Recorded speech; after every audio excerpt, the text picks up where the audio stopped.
பஞ்சபூதம் எப்படி நம்ம உடம்போட கனெக்ட் ஆகிருக்கு?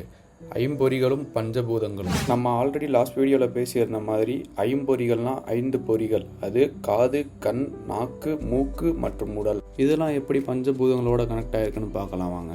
ஃபஸ்ட்டு ஒன் காது. ஆகாயத்தின் இடமாக நின்று செவியை பொருத்தி ஒலியை அறியும்.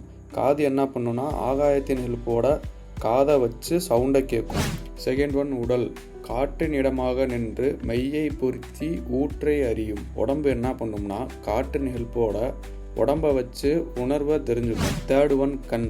தீயின் இடமாக நின்று கண்ணை பொருத்தி உருவத்தை அறியும். கண் என்ன பண்ணும்னா ஃபயரோட ஹெல்ப்போட கண்ணை வச்சு உருவத்தை தெரிஞ்சுக்கும். ஃபோர்த் ஒன் நாக்கு. நீரின் இடமாக நின்று நாவில் பொருத்தி சுவையை அறியும். நாக்கு என்ன பண்ணும்னா வாட்டர் ஹெல்ப்போட தங்க வச்சு சுவையை தெரிஞ்சுக்கும். ஃபிஃப்த் ஒன் மூக்கு. மண்ணின் இடமாக நின்று மூக்கை பொருத்தி வாசனையை அறியும். மூக்கு என்ன பண்ணும்னா மண், அப்படின்னா லேண்ட், அது ஹெல்ப்போட நோஸை வச்சு வாசனையை தெரிஞ்சுக்கும். இந்த மாதிரி சித்த மருத்துவம் சீக்ரெட்டை பற்றி தெரிஞ்சுக்கணும்னா இப்போயே நம்ம விஏ பர்ஸ்பெக்டிவ் சேனலை சப்ஸ்கிரைப் பண்ணுங்கள். அப்புறம் நெக்ஸ்ட் வீடியோவில் பார்க்கலாம்.